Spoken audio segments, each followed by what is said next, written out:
নমস্কাৰ সকলোকে স্বাগতম জনাইছো নিমাত ষ্টাডি পইণ্ট চেনেলটোলৈ আজি আমি এই ভিডিঅ'টোৰ মাধ্যমেৰে BA second semester Assamese unit 3 নিৰ্বাচিত পাঠ 2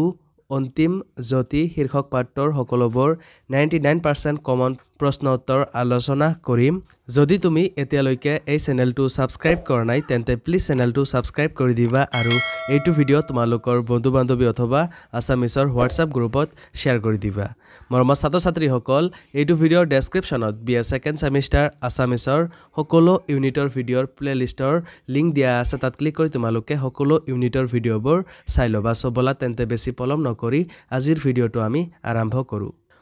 অতি চমু প্ৰশ্ন উত্তৰ কোৱেশ্চন নাম্বাৰ 1 কবি ৰঘুনাথ চৌধাৰীৰ অন্তিম জ্যোতি কবিতাটি কোনখন গ্ৰন্থৰ পৰা চয়ন কৰা হৈছে এনসাৰ ৰঘুনাথ চৌধাৰীৰ অন্তিম জ্যোতি কবিতাটি দহিকতৰা কবিতা পুথিখনৰ পৰা চয়ন কৰা হৈছে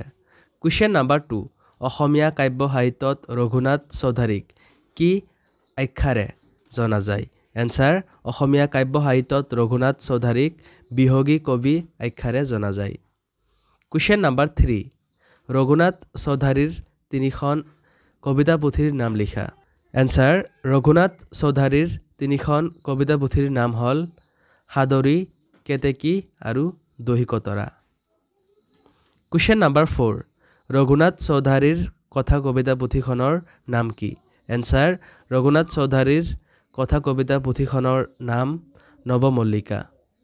কোৱেশ্চন নাম্বাৰ 5 ৰঘুনাথ চৌধাৰীৰ কবিতা প্ৰথম কোনখন আলোচনীত প্ৰকাশ হৈছিল এনসাৰ জোনাকী কাকতত মৰমৰ ছাত্ৰ-ছাত্ৰীসকল ভিডিঅ'টো আগবঢ়োৱাৰ আগতে এটা সুখবৰ তোমালোকৰ বাবে আমি অতি কম মূল্যত মাত্ৰ 29 টকাত BA সেকেন্ড সেমিষ্টাৰ আছামিজৰ মডেল কুৱেশ্চনছ এণ্ড এনসাৰ্ছৰ ই-বুক তৈয়াৰ কৰিছোঁ যোৱা বছৰ যিসকল ছাত্ৰ-ছাত্ৰীয়ে এই ই-বুকটো পাৰচেজ কৰিছিল তেওঁলোকৰ ফাইনেল এক্সামত 100% কমন পৰিছিল বুলি তেওঁলোকে জনাইছে তোমালোকেও যদি এই ই-বুকটো পাৰচেজ কৰিব বিচৰা তেন্তে স্ক্ৰীনত দিয়া হোৱাটছআপ নাম্বাৰ অথবা ডেসক্ৰিপশ্যনত দিয়া লিংকত ক্লিক কৰি তোমালোকে মোৰ মেনেজাৰৰ লগত কন্টেক্ট কৰিবা ধন্যবাদ কোৱেশ্চন নাম্বাৰ 6 ৰঘুনাথ চৌধাৰীৰ গল্প পুথিখনৰ নাম কি এনসাৰ ৰঘুনাথ চৌধাৰীৰ গল্প পুথিখনৰ নাম হ'ল পছতীয়া কোৱেশ্চন নাম্বাৰ 7 ৰঘুনাথ চৌধাৰীয়ে অসম সাহিত্য সভাৰ কোন অধিৱেশনত কিমান চনত সভাপতিত্ব কৰিছিল এনসাৰ ৰঘুনাথ চৌধাৰীয়ে অসম সাহিত্য সভাৰ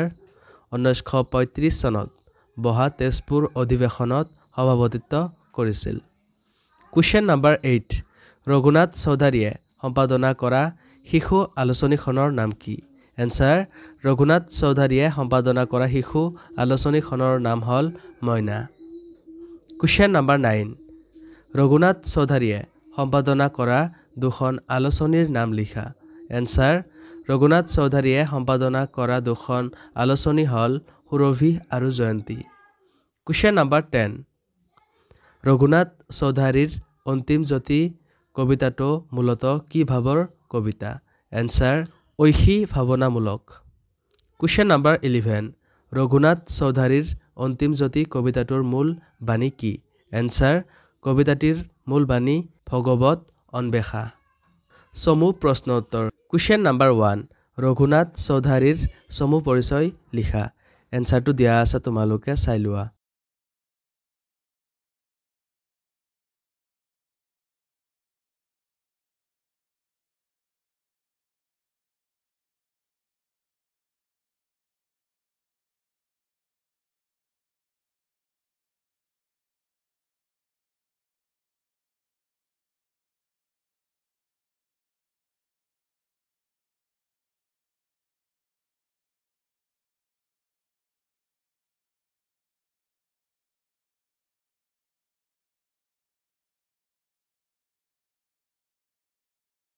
কোৱেশ্চন নাম্বাৰ 2 কবি ৰঘুনাথ চৌধাৰীৰ কবিতা অন্তিম জ্যোতিৰ তাৎপৰ্য লিখা এনসাৰটো দিয়া আছে তোমালোকে চাই লোৱা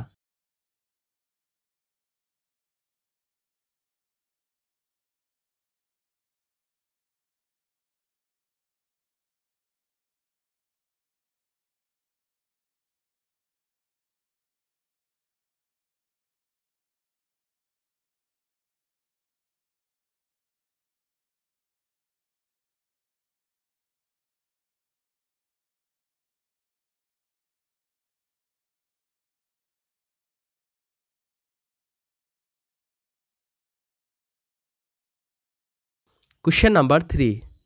ৰঘুনাথ চৌধাৰীৰ ঈশ্বৰ ভাৱনা সম্পৰ্কীয় কবিতাসমূহৰ সততে দৃষ্টিগোচৰ হোৱা কেইটিমান বিশেষ লক্ষণ উল্লেখ কৰা এনসাৰটো দিয়া আছে তোমালোকে চাই লোৱা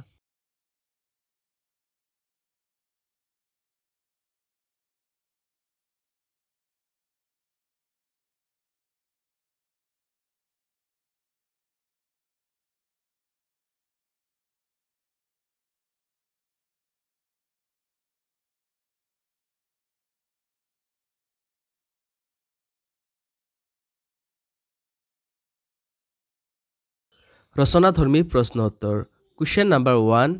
ৰঘুনাথ চৌধাৰীৰ কবিতা বিষয়বস্তু সম্পৰ্কে চমু আলোচনা আগবঢ়োৱা এনসাৰটো দিয়া আছে তোমালোকে চাই লোৱা